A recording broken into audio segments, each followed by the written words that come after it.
ছোট চারচাকা গাড়ির সাথে টোটোর সংঘর্ষ, ঘটনার জেরে চাঞ্চল্য ছড়ালো এলাকায়।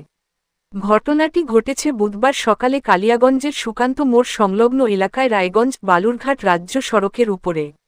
স্থানীয় সূত্রে জানা যায় এদিনে সকালে রাজ্য সড়ক ধরে শহরের বিবেকানন্দ মোড়ের দিক থেকে সুকান্ত মোড়ের দিকে ছোট গাড়িটি আসছিল। সেই সময় একটি যাত্রী বোঝাই টোটো রাস্তার পাশে যাত্রী নামিয়ে আচমকায় রাস্তায় টোটো ঘুরতেই ছোট গাড়ির চালক নিয়ন্ত্রণ হারিয়ে টোটোতে ধাক্কা মারে। এই সংঘর্ষের ঘটনায় টোটো চালক অল্প বিস্তর আঘাত লাগলেও কারো কিছু হয়, কিন্তু ঘটনায় গাড়ি দুটির ক্ষতি হয়। খবর পেয়ে ছুটে আসে কালিয়াগঞ্জ থানার পুলিশ। গাড়ি দুটিকে থানায় নিয়ে যায়।